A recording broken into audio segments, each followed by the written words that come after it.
بسم اللہ الرحمن الرحیم۔ السلام علیکم۔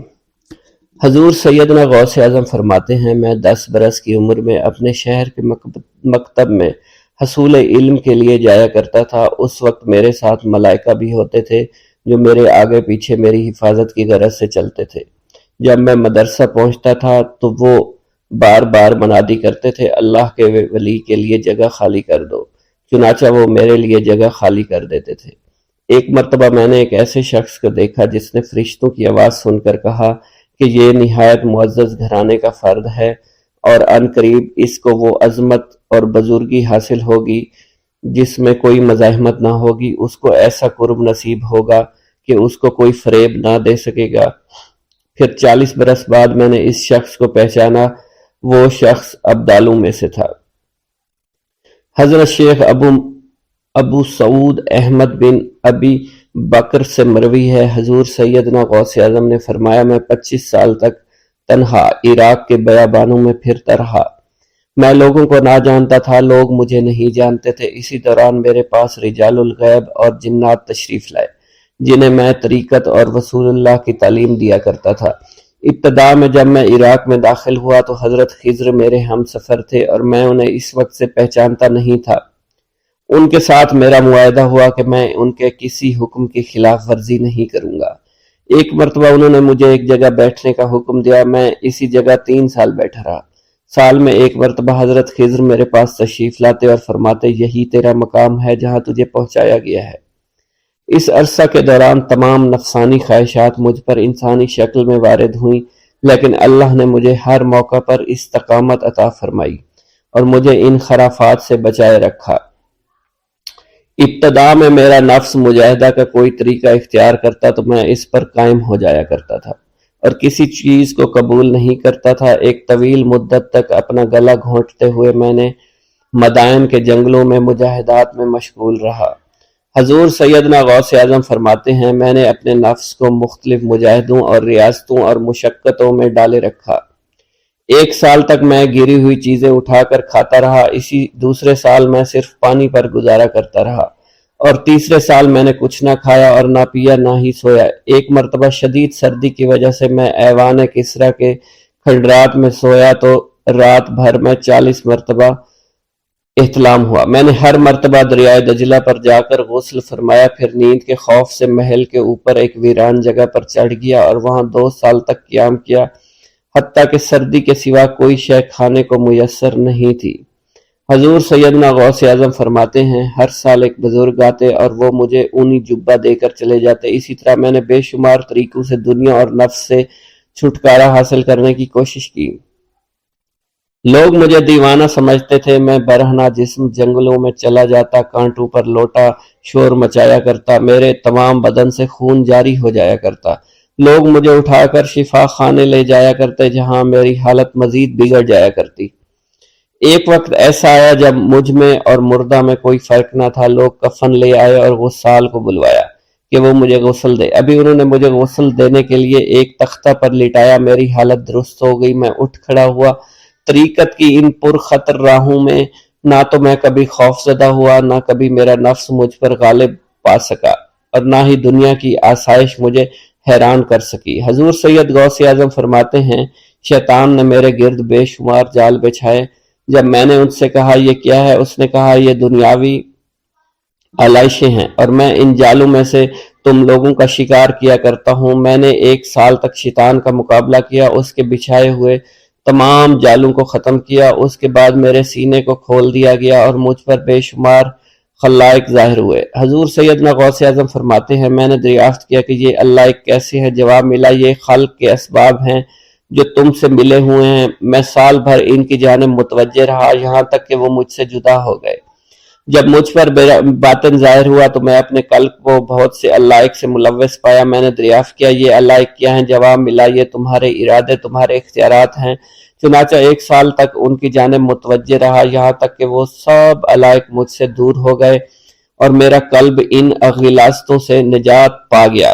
حضور سیدنا غوث اعظم فرماتے ہیں، پھر میں نے توکل کے دروازے پر آیا، میرا مقصد پورا ہو، لیکن جب میں توکل کے دروازے پر پہنچا بے شمار لوگ وہاں موجود تھے۔ میں ہجوم کو چیرتا بڑھا اور شکر کے دروازے پر پہنچ گیا۔ یہاں بھی لوگوں کا جمع غفیر موجود تھا، اسے بھی چیرتا آگے بڑھا اور مشاہدہ کے دروازے پر پہنچ گیا۔ یہاں پر موجود ہجوم کو بھی چیرتا ہوا اندر داخل ہوا، حتیٰ کہ سب سے آخر میں مجھے فقر کے دروازے پر لا دیا گیا۔ فقر کا دروازہ خالی تھا۔ جب میں اس دروازے میں داخل ہوا تو دیکھا جن جن چیزوں کو میں نے ترک کیا تھا وہ سب یہاں موجود تھی۔ یہاں مجھے ایک بہت بڑے روحانی خزانے کی فتوحات سے نوازا گیا۔ میرے لیے تمام دنیا کے خزانے کھول دیے گئے، مجھے روحانی عزت، دائمی غنا اور خالص آزادی عطا فرمائی گئی۔ میری تمام چیزیں جو میری ہستی اور میری صفات سب معدوم ہو گئی تھی، وہ میری ہستی کی جگہ کسی اور نے لے لی تھی۔ حضرت شیخ ابو سعید مخزومی نے حضور سیدنا غوث اعظم کو خرقہ خلافت سے نوازا اور فرمایا، اے عبد القادر، یہ وہ خرقہ ہے جو حضور نبی کریم صلی اللہ علیہ وسلم نے سیدنا علی المرتضیٰ کو عطا فرمایا۔ سیدنا علی المرتضیٰ نے یہ خرقہ خواجہ حسن بصری کو عطا فرمایا، جس سے ہوتا ہوا یہ مجھ تک پہنچا، اور یہ تمہاری امانت تھی جو میں نے تم تک پہنچا دی۔ حضور سیدنا غوث اعظم نے جب خرقہ مبارک کو زیب تن کیا تو آپ پر بے شمار انوار و تجلیات کی بارش ہونا شروع ہو گئی۔ بغداد میں رہتے ہوئے بیت اللہ شریف کی زیارت۔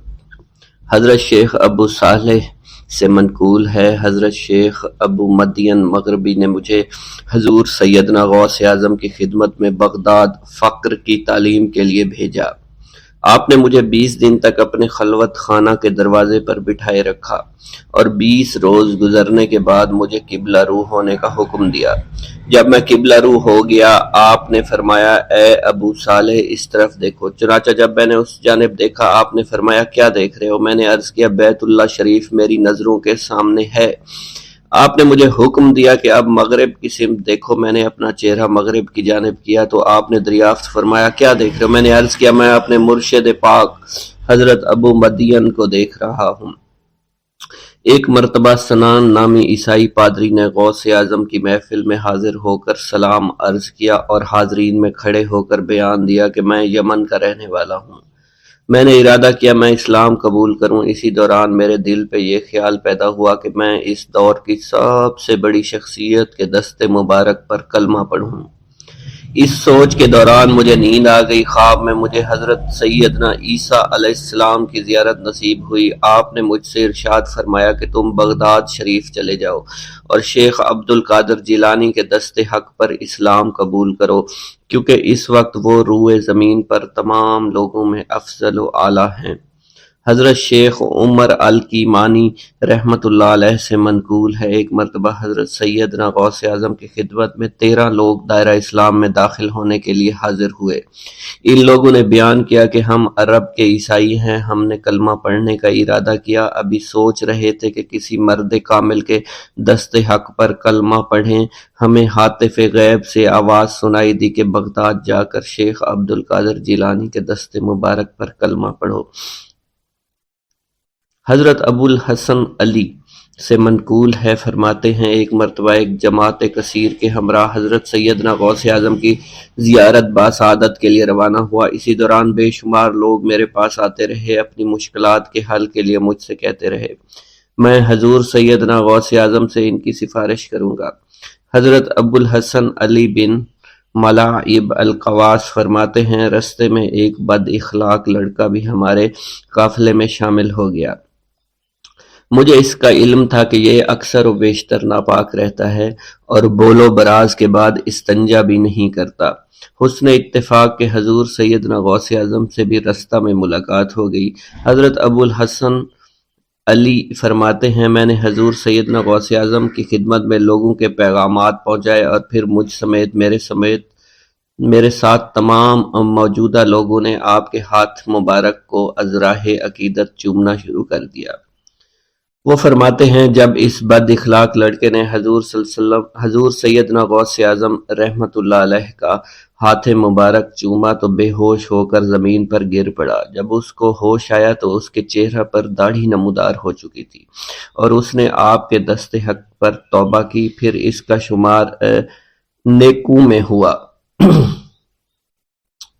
حضرت شیخ زین الدین فرماتے ہیں میں نے حضور سیدنا غوث اعظم سے علم حاصل کیا۔ اللہ عز و جل نے مجھے 1 سال میں اتنا علم دیا کہ دوسروں کو وہ علم 20 سال میں بھی نصیب نہ ہوا ہوگا۔ میں نے آپ سے مصر جانے کی اجازت طلب کی تو آپ نے فرمایا دمشق پہنچ کر غازیوں کو مصر میں داخل ہونے کے لیے تیار پائے گا تاکہ اس پر قابض ہو جائیں، مگر ان سے کہنا وہ ہرگز کامیاب نہیں ہوں گے، ہاں دوسری مرتبہ وہ ضرور کامیاب ہوں گے۔ حضرت شیخ زین الدین فرماتے ہیں جب میں دمشق پہنچا میں نے وہی حال پایا۔ آپ نے بیان فرمایا میں نے ان سے کہا تو وہ نہ رکے۔ جب میں مصر پہنچا میں نے خلیفہ کو ان کو مقابلے کے لیے تیار کیا۔ میں نے خلیفہ سے کہا گھبراؤ نہیں، تم کامیاب ہو جاؤ گے۔ جب غازی مصر پہنچے تو ان کو شکست ہوئی۔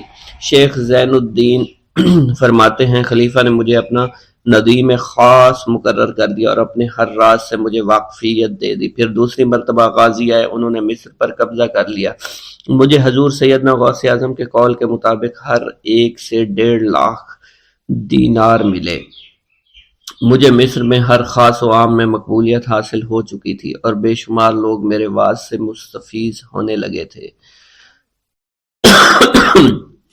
حضرت سیدنا غوث اعظم شیخ عبد القادر جیلانی کی خدمت میں ایک عورت حاضر ہوئی، آپ سے دعا کی درخواست کی کہ اس کے ہاں اولاد ہو۔ آپ نے مراقبہ میں جا کر لوح محفوظ کا مشاہدہ کیا تو وہاں لکھا تھا اس عورت کی قسمت میں اولاد نہیں ہے۔ آپ نے اللہ کے حضور اس کے لیے دعا فرمائی، غیب سے ندا آئی اس کے ہاں اولاد نہیں، آپ اس کے حق میں دعا جاری رکھیں، یہاں تک کہ غیب سے آپ کو ندا آئی کہ ہم نے آپ کی دعا کی بدولت اس کو 7 لڑکے عطا فرمائے۔ چنانچہ اس عورت کے ہاں یکے بعد دیگرے 7 لڑکوں کی دعا کی پیدائش ہوئی۔ حضرت شیخ ابو الخیر منقول ہے، فرماتے ہیں میں شیخ ابو حسن اور شیخ خلیل بن احمد اور شیخ ابو عبداللہ کی خدمت میں حاضر تھے۔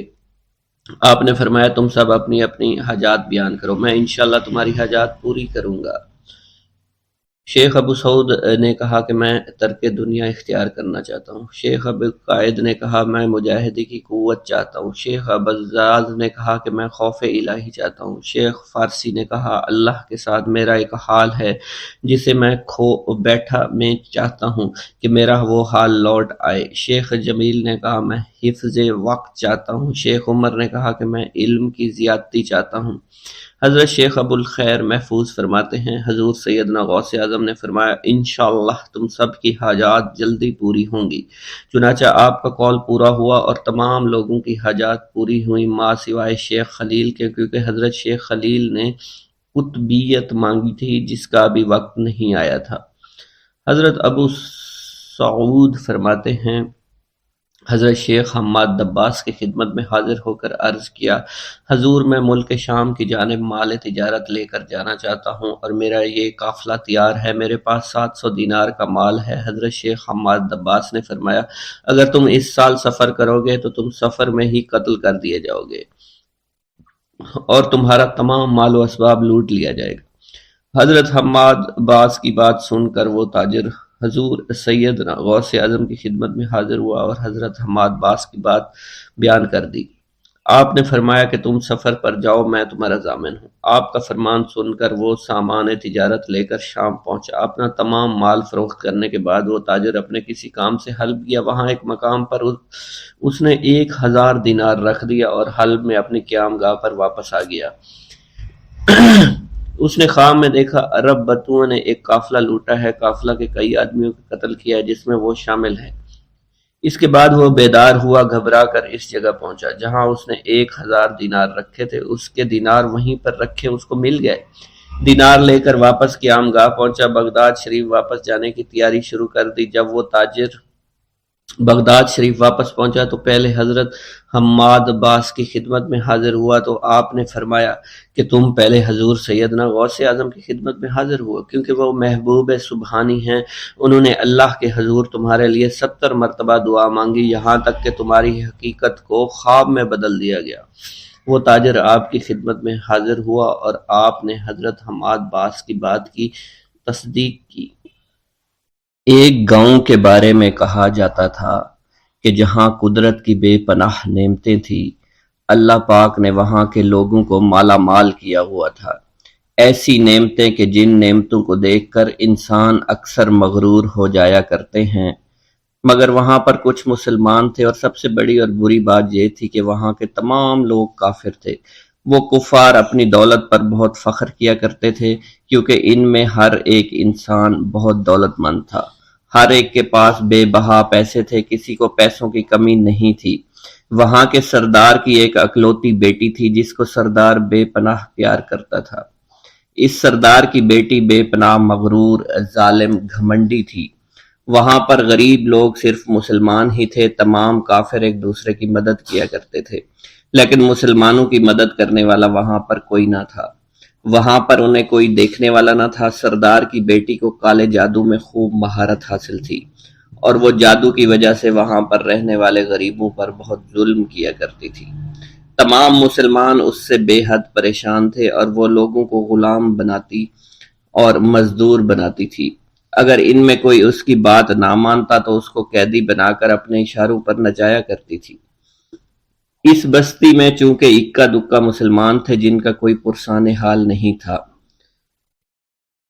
کوئی بھی ان کو بچانے والا نہیں تھا۔ جب وہ سردار کی بیٹی کے ظلم حد سے بڑھ گئے تو مسلمانوں میں سے ایک بوڑھے شخص نے اللہ کے حضور گڑ گڑا کر دعائیں کی، اے اللہ، ہمارے چند نسلیں جو یہاں پر بچی ہوئی ہیں، ان نسلوں کو تو بچا لے۔ یہ سردار کی بیٹی جس نے ہمارا جینا دشوار کر رکھا ہے، یہاں کوئی بھی انسان ہمارا حال نہیں پوچھتا، اور نہ ہی ہمارے پاس مال و دولت ہے، اور نہ ہی ہمارے پاس جسمانی طاقت بچی ہے۔